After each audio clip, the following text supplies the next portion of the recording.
और कहीं न कहीं हम लोगों के दिलों में राज करने वाले हमारे देवकीनंदन जी महाराज आज एनआरआई चैनल के कैमरे पे हैं और चूँकि लगातार वो मीडिया पे इसमें छाए हुए हैं, उनसे चूँकि बहुत महत्वपूर्ण बातें करनी है और समय कम है, इसलिए मैं शुरुआत उनको करता हूँ, जो कार्यक्रम के लिए पहले हम बात करेंगे। महाराज जी, कानपुर में आप आए और कार्यक्रम इतना भव्य कर रहे हैं, लगातार हज़ारों लोग, हज़ारों महिलाएँ और बुजुर्ग सब लोग आ रहे हैं, क्या कहना चाहेंगे?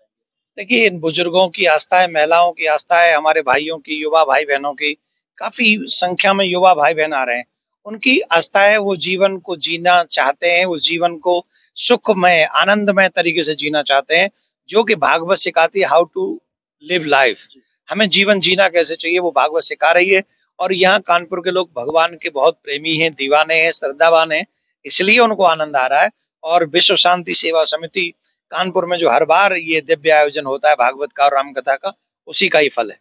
महाराज जी, एक सवाल और लगे हुए, लगातार आप ज्ञानवापी जैसे मुद्दों पे तमाम रहे थे मीडिया पे और तमाम जगह पे आपने बातें करी और इस बार आपने मथुरा के लिए भी बराबर आप कहते जा रहे हैं। तो क्या दर्शकों के लिए कहना चाहेंगे और क्या लोगों से आप आह्वान करना चाहेंगे एनआरआई चैनल के माध्यम?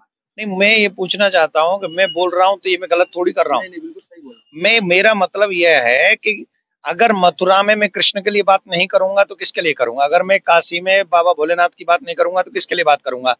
जो हमारे आस्था के प्रतीक, हमारी आत्मा के जो सर्वस्व हैं, उनको ध्वस्त किया गया। किस लिए?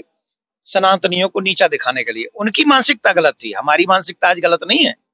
हम आज भी शांति चाहते हैं, आज भी हम भाईचारा चाहते हैं, लेकिन भाईचारा सामने से नहीं निभाया जाएगा।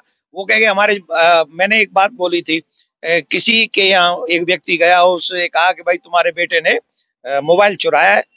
तो उसने पूछा, हाँ भाई तुम चुराया? बोले हाँ चुराया है। फिर सामने से पूछा, भाई तेरे बेटे ने मोबाइल चुराया है?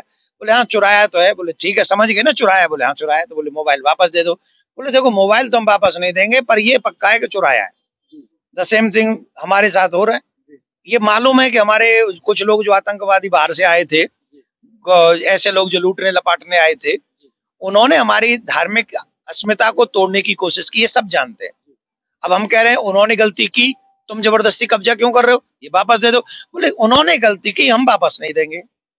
What is this? आपने लगातार ये बात कही और लगातार आपने कहा जो आपकी चीज है हमारी हमको दे दीजिए, आपकी जो आप रख लीजिए, ये आपने बराबर कहा। और एक एक प्रश्न और है, आपने एक जनसंख्या के लिए जो लगातार मुद्दा चल रहा है उस पे भी आपने कहा है, इसके लिए क्या कहना? जनसंख्या नियंत्रण कानून होना ही चाहिए। वो इसके पीछे ये है कि देश के संसाधन कम है, महंगाई की बात हम सब कर रहे हैं और जो संसाधन है वो डे बाय डे कम होते जा रहे हैं। अगर हमने इन संसाधनों पर कंट्रोल करना है, अगर इनका उपभोग करना है, अगर हमें भूखा नहीं मरना है, अगर हमें प्यासा नहीं मरना है, अगर हम एक दूसरे को मार कर नहीं जीना चाहते, तो उसके लिए तो जनसंख्या कंट्रोल करना ही पड़ेगा।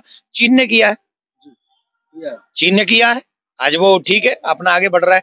वही चीन वाला रास्ता हमको भी अपनाना पड़ेगा और वो सबके लिए बराबर होगा और जो न माने उसके लिए दूसरे प्रावधान होने चाहिए। तो सनातन की लगातार आप अलग जगाने के लिए लगातार बात कर रहे हैं, तो क्या एक मैसेज आखिरी देना चाहेंगे? मैं सभी से ये कहना चाहूंगा, आप भी धर्म को जानो और अपने बच्चों को भी धर्म को जनाओ। माथे पे तिलक, गले में कंठी, हाथ में कलावा, मुख में भगवान का नाम और कम से कम 15 मिनट भगवान के सामने बैठा करो। वही भगवान तुम्हारे बुरे समय में तुम्हें अंदर से स्ट्रांग बनाते हैं और वही परमात्मा तुम्हारे बच्चों को सफल बनाते हैं। वही परमात्मा तुम्हें जब कुछ दिखाई नहीं देता तब वो स्वयं मार्ग बनकर तुम्हारे सामने आ जाते हैं। बहुत बहुत धन्यवाद देवकीनंदन जी, और लगातार ऐसे ही बेबाक बयानों के लिए और तमाम ऐसी बातों के लिए और महाराज जी से हम बराबर बात कराते रहेंगे। बने रहिए एनआरआई भारत के साथ। मैं अक्षांश चतुर्वेदी, कानपुर।